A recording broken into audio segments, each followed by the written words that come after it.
Hey, and welcome to Matt and Jess TV. I am Matt Roast here with Jessica Bunbun, and this is our Sunny Season 1, Episode 6 reaction and review. First and foremost, the show's title is Sunny. It's about the robot.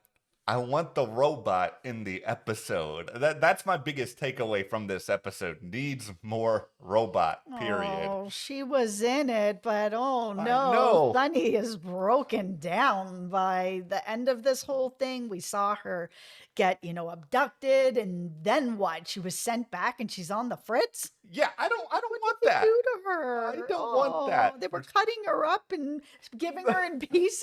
It was so weird. This episode just made me sad for that reason. It's that I like this show when it's a little bit quirky, Yeah. when you have the mystery of the robot, but Yes. Sunny the robot is sort of an active character. I know Sunny is an inanimate I can't even say that word. I know Sunny inanimate. I'm still not saying it. Sunny is, not human. That's what I'm actually Yay! trying. Thank you. I know how to pronounce human correctly.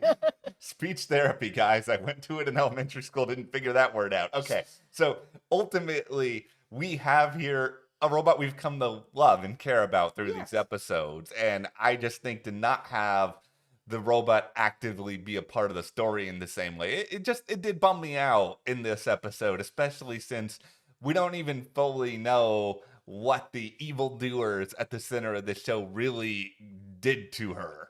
Listen, I love Sunny and I love when Sunny is in the episodes, but I like this episode so much better than Oh, the really? last two. Wow, okay. Yes. And the reason why is because we are actually starting to move forward in the mystery in a way that feels much more significant. We're getting more details. We're really understanding who the players are and what they're doing and, trying to get into the laptop and trying to get Sunny so that they can get information and Masa's work. Like it was a lot more informative than the other two where it was like, oh, we're just wandering through the forest. Here's a bear. Stop it. This is what makes Sunny a really fun show to watch.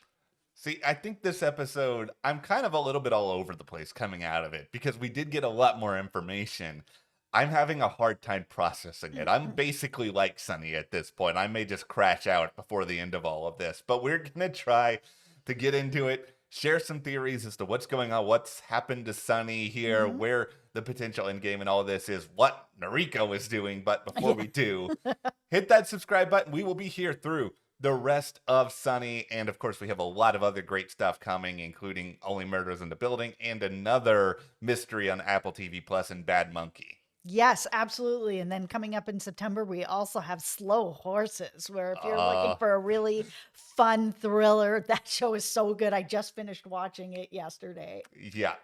10 Welcome. out of 10. Season 3 was so good. And it sounds like it's up for a bunch of Emmys too for a very real reasons. It's so Yeah, good. we're really excited to do that. But also, if you want to help support us further, you can join our Patreon for just $5 a month. You help support us here at the channel. And also, you get to vote in polls over there that helps decide what we're going to be covering over here at YouTube. Thank you so much to everyone who has subscribed to our Patreon. Thank you guys so much. All right, you brought up Noriko, so let's talk about that whole opening scene where she goes into the grocer and she's basically like, hey, you need to watch me steal all this stuff, walk out the store, open up this honey bun, and eat it in front of you. Put me in jail. And after we saw her in the last episode where she called Do Not Answer, I think she's quite concerned for her own safety and has got herself put in jail. Because when we ended up seeing Suzie go to see her, all she wants is her game board. Yeah, I think it's pretty clear at this point that either Noriko knows everything or Noriko is actively involved in a lot of stuff that's going on regarding Masa, regarding, Yeah. Masa's biological father, all these sort of mysteries, because she clearly knows people are coming for her at this point, and she's certainly seen plenty of evidence. I mean, she saw Hime at the funeral that I think she knows, okay, I got to try to find a way to do something. And we never saw her actually speak to anyone at Do Not Answer. We Yeah. just saw Dude in the shower. And so Right. it's possible she didn't get through to anyone there. And that was sort of her plan A. And this is her plan B. It's sort of like when you're playing Monopoly and you get far enough into the game and you sort of realize, I don't have any hotels. I have some people I'm playing with, they got all the hotels. I just want to go to prison so that I can sit there for a few turns and nothing is going to happen to me. And maybe some other people will lose all their money along the way. That's what Noriko was doing. You're talking about the last Monopoly game we played. Yes, because this happens to me almost every game. I never get enough hotels. I just want to go to prison and sit there and hope that I get lucky. Okay, talking about the cops, we saw this whole sequence where Suzie and Mixxy went to the cops to basically be like, you know, Sunny is gone, been taken, help us out. And the cops are like, we don't do home bot rescues. Sorry for your luck. That was a really fun scene. It was a really fun scene. It was also sort of indicative of where Suzie is at this point, where she's starting to feel like Sunny is human. And because Sunny is a reflection of Masa, that I think it feels even more like that's the case for her. And so she's obviously not thinking about how the police are going to feel about it, where they're just going to be like, okay, this is a hunk of plastic. This is not anywhere near as important. And I mean, they are also not seeing the forest through the trees here, where we know that Sunny is the key to figuring out where Masa is. Like, that is the big fundamental mystery at the heart of this show. And that's why Suzie needs Sunny back so much. But the police, they're not going to care about any of that. Like, they have other things to worry about front and center. Yeah, and Susie's starting to feel like Mixxy doesn't care either. Mixxy gets this opportunity back at the bar where it's like, oh, the other bartender that was going to be doing like this photo shoot, they're out sick, so I get to have this opportunity to be in this magazine. And Susie's just like, you know, go take your pictures kind of thing. And it's just like, Suzie, listen, I understand you're grieving and I understand you're having a hard time, but other people do have other lives as well. Mixxy has just given seemingly her full friendship, all of her time to helping you figure things out. She also has a job, and she's also trying to get by. Like, stop it. The thing I will say that I found kind of interesting was seeing this whole thing play out, where it was like, okay, we had this other robot person in a suit come up and start giving like a sample, which was actually a piece of Sunny, and was like, if you don't go here at this time, you're just going to keep getting pieces of Sunny until she's all pulled apart. Suzie decides to go, gets picked up by the Yam truck, driven off to Hime, where they have this conversation, and it's all about the laptop. Okay, we're going to use Suzie to open up this laptop. And the thing that actually makes her open up this laptop is the threat of Mixxy getting picked up and killed. Mixxy, someone that she has known for a couple of weeks, instead of where she thinks that maybe there's some sort of mystery behind her own husband, child, that she's grieved kind of over the shoes, where it's like, he's probably dead, but there's still that part of her that thinks he might not be. You're gonna sell out your husband and your child for Mixxy? It was not believable. I didn't believe it.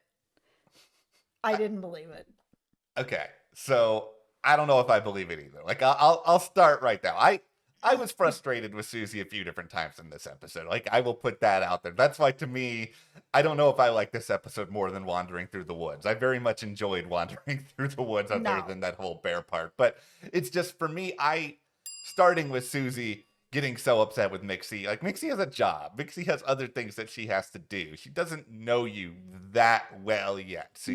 No. I think you need to sort of take a step back here and sort of realize that things are where they are. And so she's going to have other responsibilities, and that's going to be fine. And then there's the other part of this where, it is helping Mixxy that seems to, or at least helping her not die, that seems to be the real motivation here for Suzie to go ahead and finally figure all of this out for Hime, where I just feel like there would have been motivation enough at a certain point here to try to figure out, I need to preserve Masa and I need to find Zan. If I was Suzie at this point, I wouldn't believe that either one of them is fully gone. It just feels like there's not enough evidence out there, and unless you see the body or unless you hear something definitive, shoes is not going to be it, especially shoes that look clean. So it's just a situation here where I didn't necessarily buy that was going to be the catalyst for all of it. I mean, yeah, sure, it was cute that the double bird was sort of the symbol in all of this, Mhm. but it still just felt like, okay, I understand they have become sort of fast friends in a short amount of time, and I still want to believe that Mixxy is friend, but she's also friend with a job, and she's friend with other responsibilities. She can't give up her whole life for you, Susie. Yeah, I was actually even surprised that Hime used Mixie. Like, she's been following them around long enough to know that Mixie's been around for a minute Yeah, in her life. And you're talking about, you're going to open this laptop that's going to reveal secrets about your husband, possibly your kids, Sonny, three things that you are all connected to your actual family, and you're going to like burn it all for Mixie.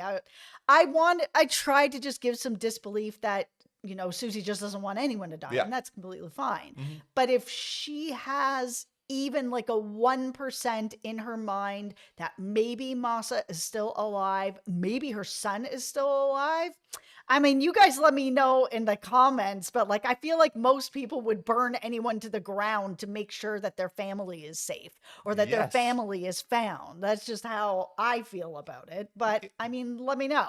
Yeah, I feel the same. I feel like that's human nature. You want to protect the people you love and care about the most, especially if you still hope that they're out there. I will, to go back to something you said earlier, I did love the mascot delivering the ominous message. Because for those who don't know, Japan has a really big mascot culture where they Yeah. have mascots for all sorts of different stuff. Like cities have mascots. There was a fun segment on Last Week Tonight that John Oliver did about this a long time ago. I suggest you don't stop this video to check it out. But there's a lot of really cool stuff, and they're really playing into a lot of Japanese traditions on the show, and that's going along with the setting and all these other things that I find really, really cool about Sunny as a show. Is that it's immersive, and yeah, there's this mystery, and the mystery I wish there were some more answers to at this point, but there's more beyond that.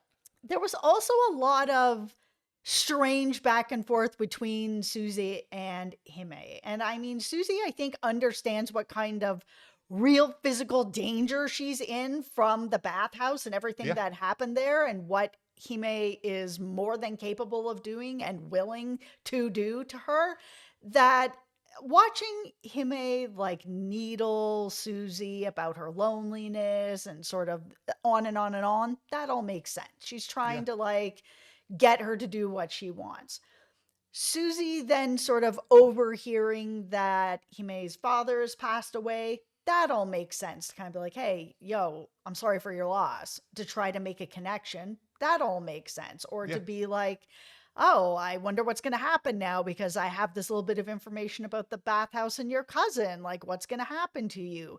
But at the same time, why would Susie want to give up information? And for everybody knows that information is power. The more that you know, mhm, the more power you hold over the other person. You're going to needle somebody who's in this type of position of power who will kill people, and you're the person that's being held captive. I don't understand. Like, what are you hoping to gain here? Death? I don't know. There are times I sit back and I'm just thinking, does Susie have a death wish? Like, what is she doing? She might. What is she trying to ultimately get out of all of this? But I think Because that's she's even giving her information about the flight numbers. She's like, oh, I know about the 4 Circle 5, the yeah, 405, and the flight that my husband's on. I'm like, why are you telling her that you know this? This is just yeah. like a way to get yourself killed for no reason. Like, don't get me wrong. I'm not sitting here and saying that I would be the best person in this sort of situation, but I like to think I could be competent. I could be good enough to at least get into Slough House on slow horses. Like, I feel like I could do